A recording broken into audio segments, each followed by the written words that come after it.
Relations. सो अभी तक हमने टाइप्स ऑफ रिलेशंस के बारे में जाना। चलिए उससे रिलेटेड कुछ सम करते हैं। Let small n be a positive integer, prove that relation r on z is set of integers। ठीक है, कोई रिलेशन r दिया हुआ है सेट ऑफ इंटीजर्स पे, defined by any two integer x and y are related if x minus y is divisible by n। सबसे पहला काम क्या होता है आपका, रिलेशन को अपने माइंड में सेट करना। ठीक है, एक बार इसको अपने माइंड में सेट कर लीजिए और सारा क्वेश्चन फिर उसके बेस पे करिए। सो क्या है रिलेशन, कोई भी दो नंबर कब आपस में रिलेटेड होंगे, अगर पहला माइनस दूसरा n से डिविजिबल होगा। ठीक है, first minus second should divisible by n is an equivalence relation। We have to show this is an equivalence relation। Equivalence meaning we have to prove it is reflexive, symmetric as well as transitive। So first of all let's discuss its reflexivity। So is it reflexive function or not? So reflexive के लिए क्या होता है कि जो set पे define किया हो उस सेट का हर एलिमेंट अपने आप से रिलेटेड होना चाहिए। तो each integer should related with itself। अब कोई भी इंटीजर x ले लीजिए तो हमने क्या शो करना है, x is related with x। तो आपकी डेफिनेशन के accordingly x comma x r में कब आएगा, अगर x minus x is divisible by n होगा। तो x माइनस एक्स कितना होता है, 0, and 0 is divisible by every number.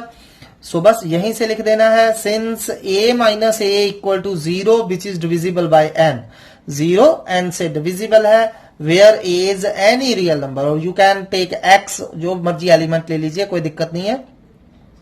For all a belongs to R, so we conclude that a comma a belongs to R for all a belongs to R, sorry all a belongs to Z। ठीक है, हमारा set जो है Z है। Got it? सो क्या है कि अगर मैं कोई भी इंटीजर a लेता हूं तो a से रिलेटेड है। क्यों है, क्योंकि a माइनस a n से डिविजिबल हो रहा है, क्योंकि a माइनस a 0 होता है, 0 n से डिविजिबल होता है। तो इसका मतलब r एक रिफ्लेक्सिव रिलेशन है। ठीक है, सिमेट्री के लिए मान लीजिए मेरे पास, मैंने अपने z सेट में से दो एलिमेंट ले लीजिए। कौन कौन से ले लिए, a एंड b। ठीक है, सो मान लीजिए a b के साथ रिलेटेड है, a comma b belongs to r for some a b belongs to z। तो व्हाट डज इट मीन, अगर a कोमा b r में है तो इसका मतलब a minus b is divisible by n हो गया।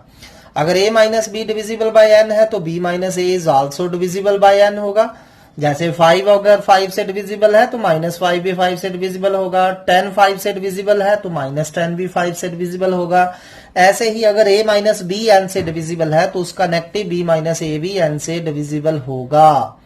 अगर b minus a divisible by n है, that's mean b is related with a। So b comma a r में आ जाएगा।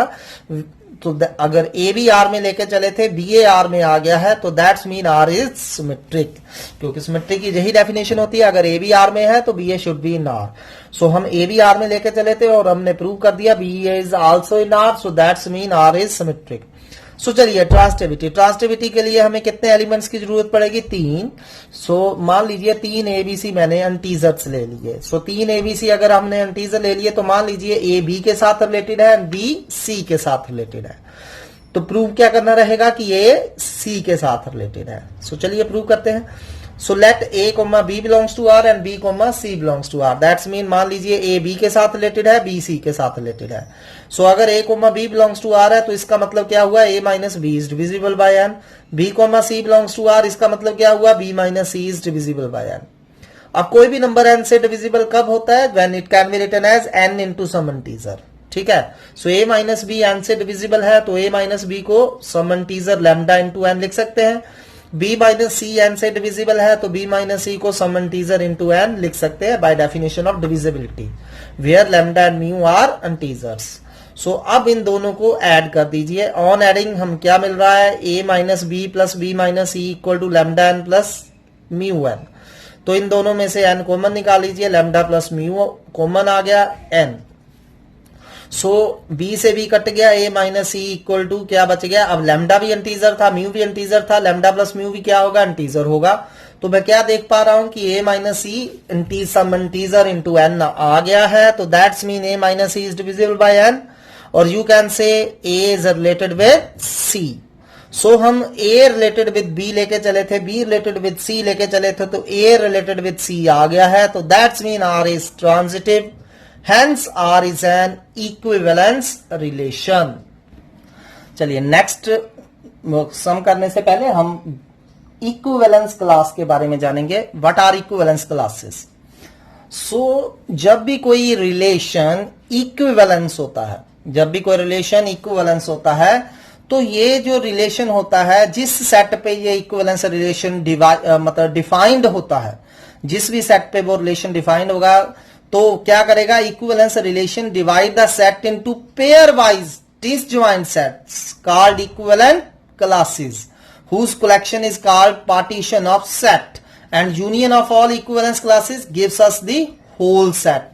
तो वो क्या करता है, इक्विवेलेंस रिलेशन उस सेट को पेयर वाइज डिसजॉइंट सेट्स में डिवाइड कर देता है। ठीक है, मतलब कि आपको ऐसे डिसजॉइंट सेट्स मिलेंगे, डिसजॉइंट मतलब उनमें कुछ भी कॉमन नहीं होगा, और उनकी यूनियन जो है दोबारा हमें उस सेट को दे देगी, तो उन डिसजॉइंट सेट्स को हम क्या बोलेंगे, इक्विवेलेंट क्लासेस।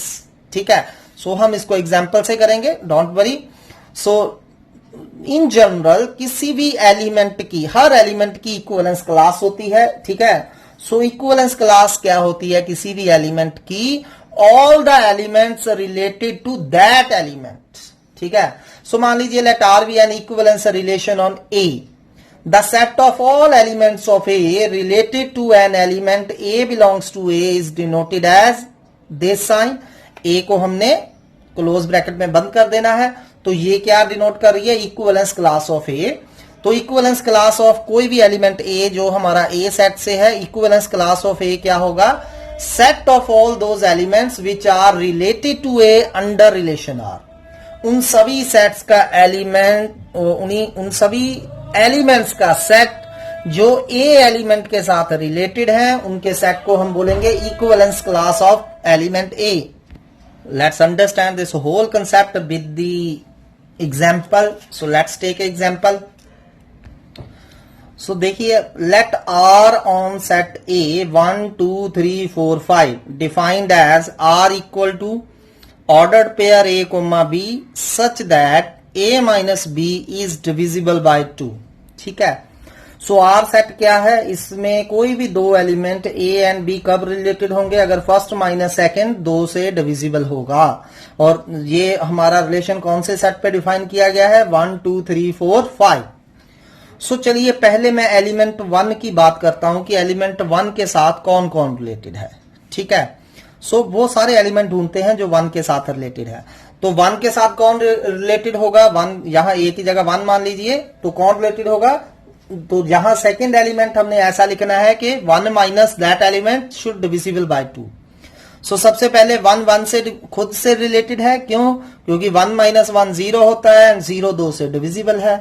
अब 1 2 के साथ रिलेटेड होगा नहीं, क्योंकि 1 माइनस 2 माइनस 1 होता है, 2 से डिविजिबल नहीं है।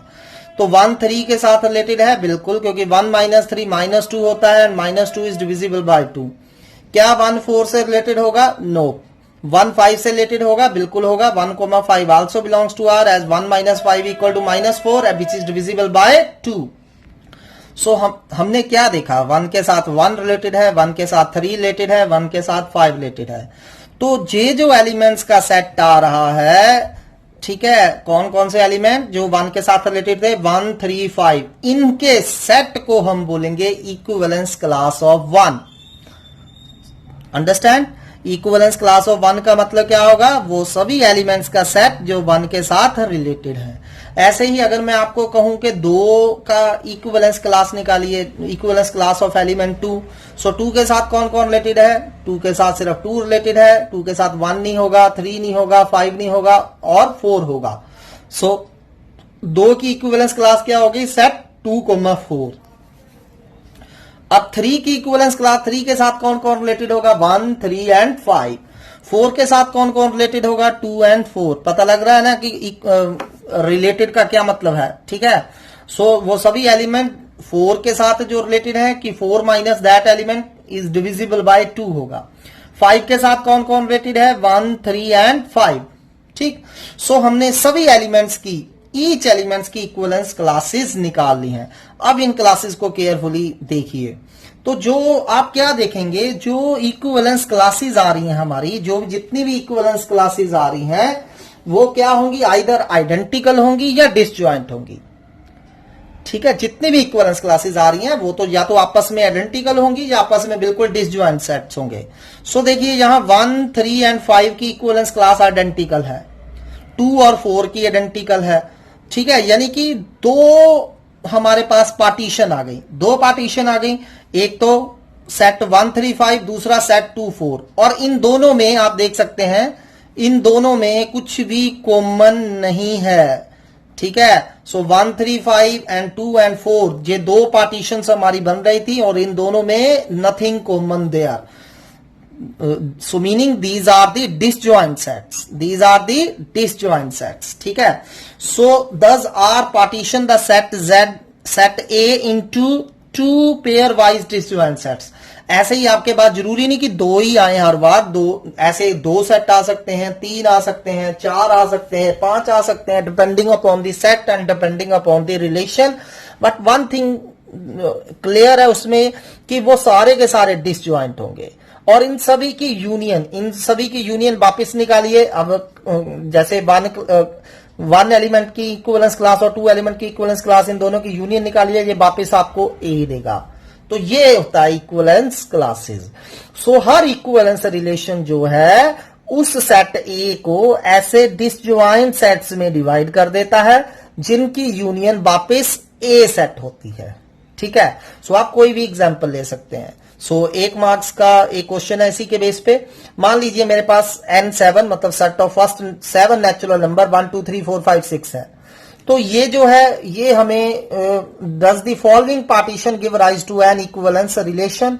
तो इसकी 3 पार्टीशंस हो रही हैं, कोई रिलेशन है, रिलेशन यहां डिफाइन नहीं है, तो वो रिलेशन जो है 3 पार्टीशन कर रहा है। जैसे पिछले एग्जांपल में हमने देखा 2 पार्टीशन हो रही थी, तो इसमें 3 पार्टीशन हो रही है, 1, 2, 5, 7, 3, 4, 6।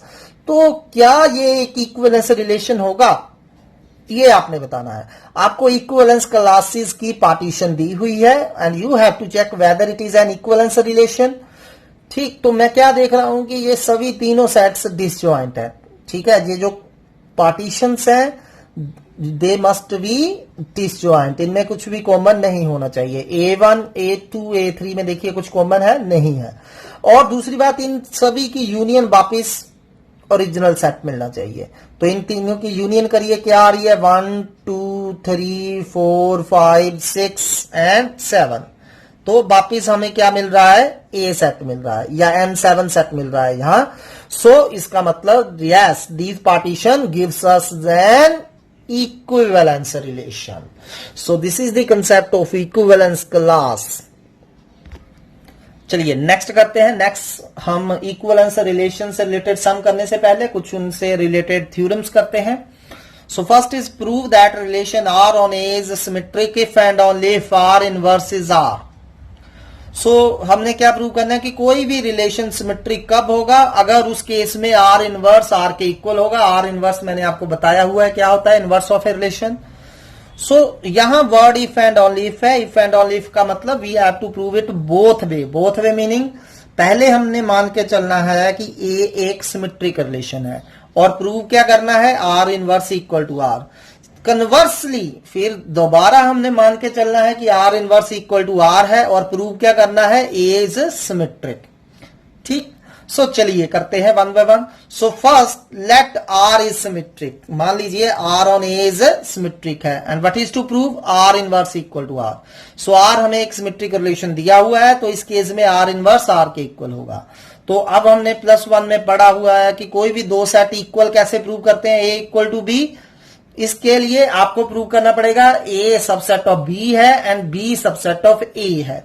सो सिमिलरली अगर आपने शो करना है R inverse equal to R, तो आर इनवर्स आर का सबसेट होना चाहिए एंड आर इनवर्स का सबसेट होना चाहिए। ठीक है, और अगर आपने प्रूव करना हो कि ए बी का सबसेट है, तो ए बी का सबसेट कैसे प्रूव करते हैं, कोई एलिमेंट ए से लेके चलिए, कोई भी एलिमेंट, और आपने प्रूव करना है वही एलिमेंट बी में भी है। ठीक है, कोई एलिमेंट ए से लेके चलिए और प्रूव कर दिए वही एलिमेंट बी में है। So that's mean A will subset of B. ठीक से दो चीजें हमने माइंड में रखनी है। तो चलिए R inverse equal to R prove करना है। फर्स्ट मैं प्रूव करूंगा कि आर इनवर्स का सबसेट है। So let's take an element from the R. So let A comma B belongs to R, ठीक है, where for some A B belong to A, ठीक है, ए बी कोई भी दो एलिमेंट्स है ए में से। सो मान लीजिए ए बी आर में है, गॉट इट। अब ए बी हमें क्या दिया हुआ है, सिमेट्रिक, क्योंकि ए बी सिमेट्रिक गिवन है। और अगर सॉरी आर हमें सिमेट्रिक दिया हुआ है और आर हमें सिमेट्रिक दिया हुआ है। अब अगर आर सिमेट्रिक है तो अगर ए बी आर में है तो बी ए आर में होगा ही होगा, क्योंकि आर सिमेट्रिक है, ठीक है। सो बी ए आर में आ गया। अब देखिए अगर बी ए आर में है तो obviously A B R inverse में होगा by definition of R inverse. R inverse की डेफिनेशन क्या होती है, इंटरचेंज करते जाना है हमने हर एक पेयर को, ठीक है। अगर 1,2 आर में है तो 2,1 आर इनवर्स में होगा, या कह लीजिए अगर 3,4 आर इनवर्स में है तो 4,3 आर में होगा। ऐसे ही अगर B, A आर में है तो A, B आर इनवर्स में होगा by definition of R inverse. Reasons अच्छे से देने हैं। तो मैं क्या देख रहा हूं, ए बी आर में से लेके चले थे और ए बी ही आर इनवर्स में आ गया। सो इसका मतलब R is a subset of R inverse, ठीक है। आर क्या होगा, आर इनवर्स का सबसेट होगा। चलिए अब हमने प्रूव करना है कि आर इनवर्स आर का सबसेट है। तो कोई एलिमेंट हम ले लेते हैं आर इनवर्स में। Let P comma Q belongs to R inverse for some P Q belong to A. So A set में से मैंने कोई दो नंबर दिए पी क्यू और मान लिया पी क्यू के साथ रिलेटेड है अंडर आर इनवर्स। अब पी क्यू आर इनवर्स में है तो क्यू पी ऑब्वियसली आर में होएगा bye definition of R inverse. अब क्यू पी आर में है, क्यू पी कहां है, आर में, और आर हमें सिमेट्रिक दिया हुआ है तो पी क्यू आर में होगा। अगर क्यू पी आर में है तो पी क्यू आर में होगा ही होगा, क्योंकि आर सिमेट्रिक है। अब मैं क्या देख रहा हूं, पी क्यू आर इनवर्स से लेके चला था, पी क्यू आर में आ गया। So that's mean R inverse R का सबसेट है। So on combining R inverse का सबसेट है, आर इनवर्स आर का सबसेट है, therefore R inverse should equal to R. So this is the first part. R symmetric अगर है तो R inverse equal to R है। अब कन्वर्सली, ठीक है, तो कन्वर्सली हमने क्या करना है, कन्वर्सली हमने प्रूव करना है कि आर सिमेट्रिक है और गिवन क्या दिया हुआ है, R equal to R inverse, ठीक है। सो हमें R equal to R inverse दिया है और हमने प्रूव करना है आर इज सिमेट्रिक। सो हमने आर सिमेट्रिक प्रूव करना है। अब सिमेट्रिक प्रूव करने का क्या वे होता है, ए बी आर में लेके चलिए और प्रूव कर दीजिए बी ए बी आर में है, यही वे होता है। So let A B belongs to R, मान लीजिए ए बी आर से है, प्रूव करना है कि बी ए बी आर में होगा। अब ए बी आर में है तो ए बी आर इनवर्स में भी होगा, क्यों, क्योंकि आर और आर इनवर्स इक्वल है। अब अगर ए बी आर इनवर्स में है तो इनको इंटरचेंज करने पे बी ए आर में होगा by definition of R inverse, ठीक है। आर इनवर्स की डेफिनेशन ही कहती है अगर ए बी आर इनवर्स में है तो बी ए आर में होगा। सो अब इन दोनों को कंबाइनली देखिए, ए बी आर में लेके चले थे, बी ए आर में आ गया, तो that's mean R is symmetric. So इसको ध्यान से करिए, थोड़ा सा समझ के करिए, इजी है। चलिए नेक्स्ट थ्योरम करते हैं। If R is an equivalence relation on A, R inverse is also an equivalence relation on A. और ये क्वेश्चन आ चुका है, ये थ्योरम आ चुकी है, इंपॉर्टेंट है, ध्यान से करिए। सो हमें दिया क्या है कि R is an equivalence relation, ठीक, यानी कि आर इक्विवेलेंस रिलेशन का मतलब आर रिफ्लेक्सिव भी है, सिमेट्रिक भी है एंड ट्रांजिटिव भी है। प्रूव क्या करना है, R inverse is also an equivalence relation, मतलब प्रूव करना पड़ेगा कि आर इनवर्स रिफ्लेक्सिव भी है, सिमेट्रिक भी है एंड ट्रांजिटिव भी है। सो चलिए लेट्स स्टार्ट। सो पहले हमें दिया है कि R is a relation on A, तो अब आर रिलेशन ऑन ए कब होता है, बाय डेफिनेशन अगर आर ए क्रॉस ए का सबसेट है। सो दैट्स मीन आर के एलिमेंट्स, पहला एलिमेंट भी ए से आ रहा है, दूसरा एलिमेंट भी ए से आ रहा है। आर में ऑर्डर पेयर ही होते हैं, तो उसमें फर्स्ट एलिमेंट भी ए से है, दूसरा एलिमेंट भी ए से है। अब देखिए आर ए क्रॉस ए से है, ए क्रॉस ए का सबसेट है, तो ऑब्वियसली आर इनवर्स भी ए क्रॉस ए का सबसेट होगा, बिल्कुल होगा, क्योंकि आर इनवर्स में वही एंट्रीज होंगी आर वाली, लेकिन इंटरचेंज्ड।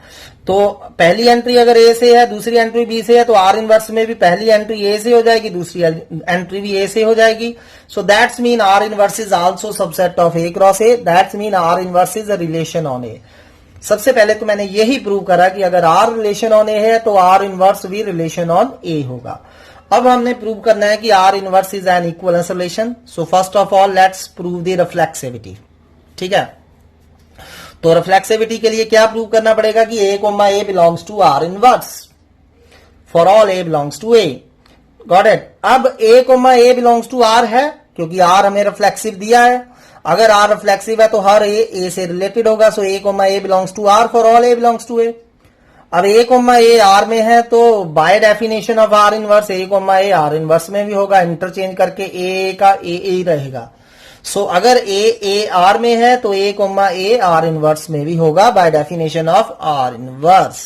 ठीक है, तो डेफिनेशन ऑफ आर इनवर्स मैंने लिखी हुई है कि अगर ए बी आर में है तो B A B R inverse में होगा। सिमिलरली अगर ए आर में है तो ए आर इनवर्स में भी होगा।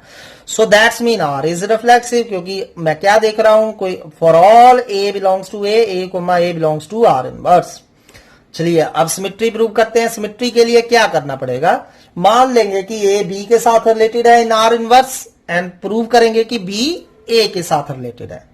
सो let A comma B belongs to R inverse. मान लिया for some A B belongs to A. So अगर ए बी आर इनवर्स में है तो B A should be in R, होगा आर में by definition of R inverse. ठीक है, उसका इंटरचेंज करने पे वो आर में आ जाएगा। अगर ए बी आर इनवर्स में है तो बी ए आर में होगा। अब बी ए आर में है और आर हमें सिमेट्रिक दिया हुआ है, आर एक इक्विवेलेंस रिलेशन दिया हुआ है तो जो सिमेट्रिक भी होगा। अगर बी ए आर में है तो ए बी भी आर में होगा बिकॉज आर इज सिमेट्रिक। और अगर ए बी आर में है तो इंटरचेंज करने पे बी ए आर इनवर्स में होगा by definition of R inverse. So A B R inverse से लेके चले थे, बी ए आर इनवर्स में आ गया है, that's mean R is symmetric. चलिए ट्रांसटिविटी प्रूव करते हैं। ट्रांसटिविटी के लिए 3 एलिमेंट लगेंगे, तो 3 एलिमेंट मान लूंगा मैं ए बी एंड सी, और मान लेंगे ए बी के साथ रिलेटेड है, बी सी के साथ रिलेटेड है इन आर इनवर्स, और प्रूव क्या करना पड़ेगा कि ए सी के साथ रिलेटेड है in R inverse. So let A comma B belongs to R inverse and B comma C belongs to R inverse for some A B C belong to A. तो मैंने 3 एलिमेंट लिए, ए बी सी 3 element लिए मैंने, ठीक है, ए set में से, और मान लिया ए बी के साथ रिलेटेड है, बी सी के साथ रिलेटेड है। ए बी आर इनवर्स में है तो बी ए आर में होगा by definition of R. B C R inverse में है तो सी बी आर में होगा। ये अब आपको पता चल चुका है कि डेफिनेशन ऑफ आर इनवर्स क्या होती है। सो इनको मैं रीअरेंज करके लिखता हूं, इसको इधर लिख देते हैं, इसको इधर लिख देते हैं। सी बी भी आर में है, बी ए भी आर में है, एंड आर हमें इक्विवेलेंस रिलेशन दिया है तो आर ट्रांजिटिव भी होगा। अगर सी बी आर में है, बी ए आर में है, तो बी एंड बी स्किप करने के बाद सी ए भी आर में होगा सी ए आर में, बिकॉज आर इज ट्रांजिटिव। अब सी ए आर में है तो सी ए को इंटरचेंज करने पे ए सी कहां होगा, आर इनवर्स में होगा by definition of R inverse. So A B R inverse में लेके चले थे, बी सी आर इनवर्स में लेके चले थे, बी बी छोड़ने के बाद ए सी आर इनवर्स में आ चुका है। So that's mean R inverse is transitive, hence R inverse is an equivalence relation. So this is important sum, ध्यान से करिए। On the same basis, next theorem is the intersection of two equivalence relation on set A is also an equivalence relation on A. Or same question या theorem can be asked as if R and S are two equivalence relation on A, then R intersection S is also an equivalence relation on A. अगर दो equivalence relation है तो उनकी intersection भी equivalence होगी। सो मान लीजिए वो दो इक्विवेलेंस रिलेशन कौन कौन से है, आर एंड एस। सो मान लीजिए R and S are two equivalence relation. Prove क्या करना रहेगा कि R intersection S is also an equivalence relation. So अगर आर एंड एस हमें रिलेशन ऑन ए दिए हैं तो आर भी ए क्रॉस ए का सबसेट होगा, एस भी ए क्रॉस ए का सबसेट होगा। अब क्योंकि आर के सारे एलिमेंट ए क्रॉस ए से आ रहे हैं, एस के सारे एलिमेंट ए क्रॉस ए से आ रहे हैं, तो जब हम आर इंटरसेक्शन एस निकालेंगे, दोनों के कॉमन एलिमेंट निकालेंगे, they are also the subset of A cross A. तो इसका मतलब क्या हुआ, R intersection S is a relation on A. तो अभी तो हमने सिर्फ इतना प्रूव करा कि आर इंटरसेक्शन एस क्या है, एक रिलेशन है। अब हमें प्रूव ये करना है कि ये रिलेशन इक्विवेलेंस है, तो उसके लिए reflexive, symmetric and transitive prove करते हैं। सो चलिए फर्स्ट रिफ्लेक्सिविटी प्रूव करते हैं।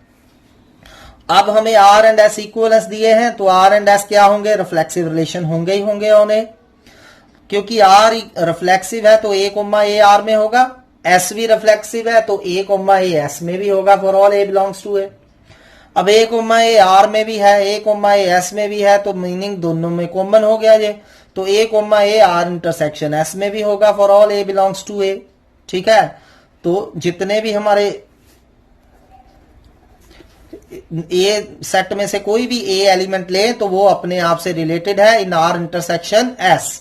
सो that's mean R intersection S is a reflexive relation. ठीक है, तो हमारा आर इंटरसेक्शन एस एक रिफ्लेक्सिव रिलेशन आ चुका है। ठीक, तो चलिए अब सिमेट्रिक प्रूव करते हैं। सिमेट्रिक प्रूव करने के लिए मान के चलेंगे कि A comma B R intersection S में है, प्रूव करेंगे कि B comma A B R intersection S में है।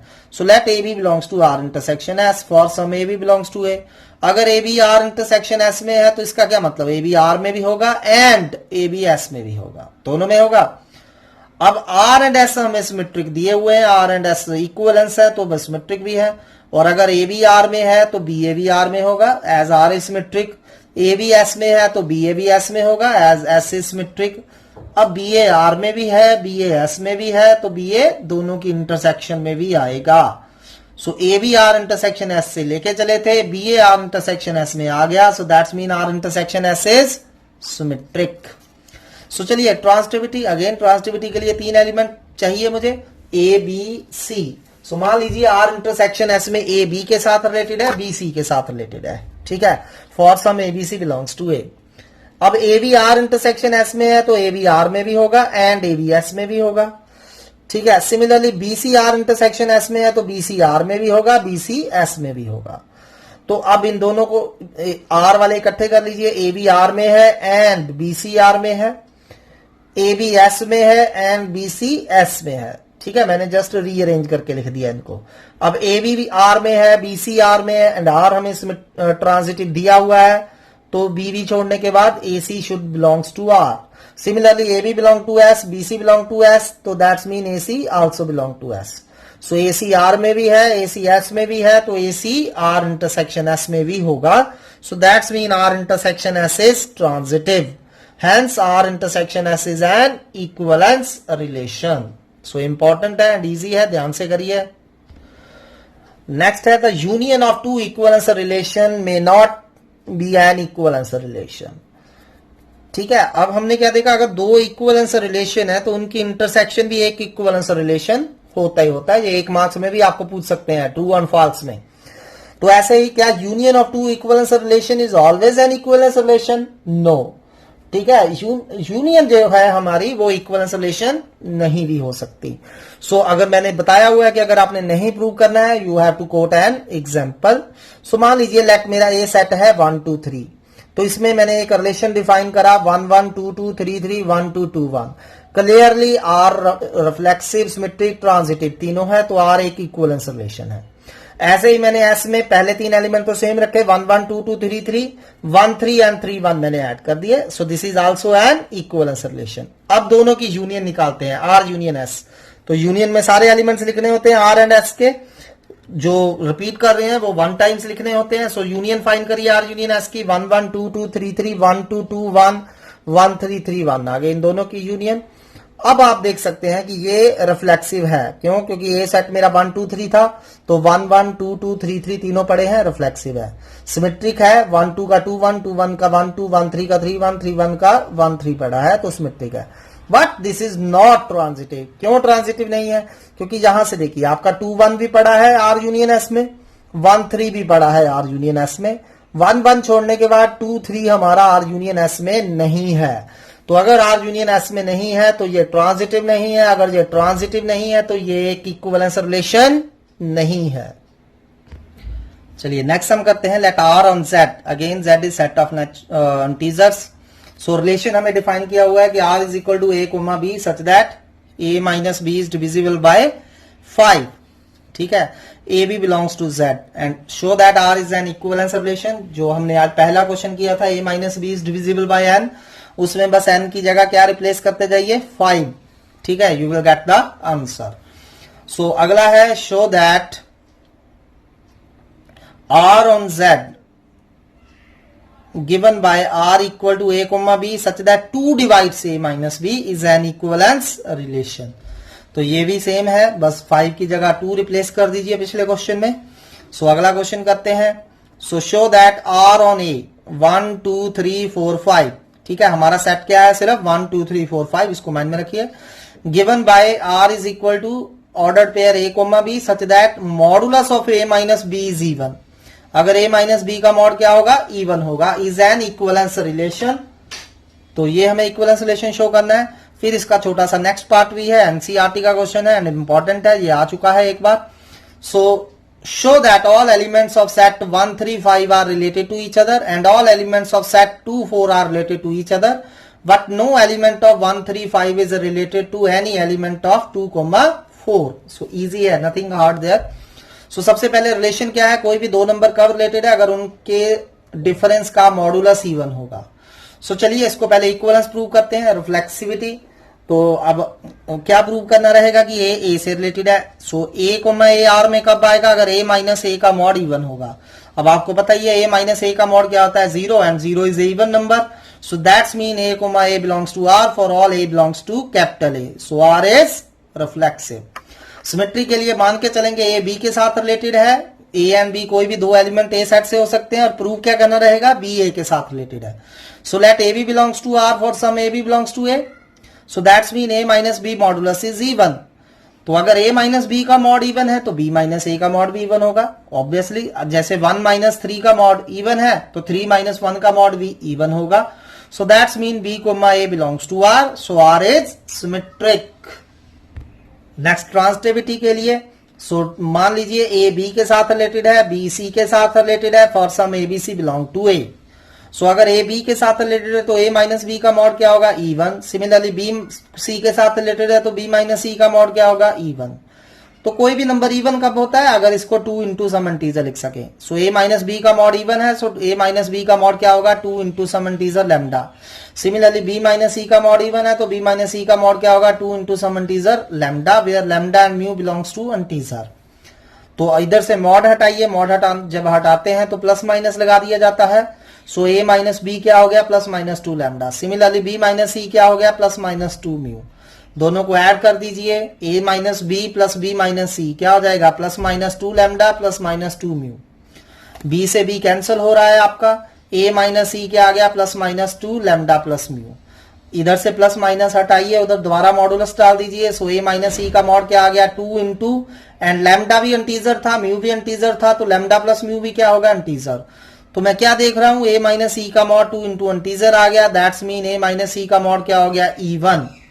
तो अगर ए माइनस सी का मॉड इवन है तो that's mean A is related with C under R, ठीक है। So A comma C belongs to R, implies R is transitive, hence R is an equivalence relation. So R एक equivalence relation हो गया। सो अब हम next बात करते हैं, छोटा सा पार्ट है। तो पहला सेट मेरे को दिया था 1 3 5, मैंने उसको ए मान लिया। So let A equal to 1 3 5। मैंने क्या शो करना था कि इस सेट के सारे एलिमेंट आपस में रिलेटेड हैं। सो इस सेट के जितने भी एलिमेंट है दे ऑल आर ऑड, सभी ऑड है। तो आपको पता ही है कि ऑड नंबर का डिफरेंस हमेशा इवन होता है। All elements of set A R odd and difference of 2 odd number is always even. तो इसका मतलब क्या हुआ, हर एलिमेंट अपने आप के साथ रिलेटेड है। So each element of set A is related to each other. So दूसरा सेट हमें 2,4 दिया था। सो मान लीजिए उसको मैंने बी मान लिया। सो बी 2,4 है। अब बी के जितने भी एलिमेंट है they all are even, all elements of set B are even and difference of 2 even number is even. होता है इवन, कोई भी 2 इवन नंबर सब्ट्रैक्ट करोगे तो इवन ही आएगा। तो इसका मतलब क्या हुआ, each element of set B is related to each other, ठीक है। पर क्या ए के एलिमेंट बी के साथ रिलेटेड होंगे, नहीं, क्योंकि ए के सारे एलिमेंट ऑड हैं, बी के सारे एलिमेंट इवन हैं। तो ऑड में से जब इवन सब्ट्रैक्ट करेंगे तो क्या आएगा, क्या आएगा, ऑड, ठीक है। But difference of odd and even numbers is odd, so no element of set A is related with any other element of set B. So thanks for today, इनको अच्छे से करिए। नेक्स्ट हम कंटिन्यू करेंगे अगले video में। Thank you for today.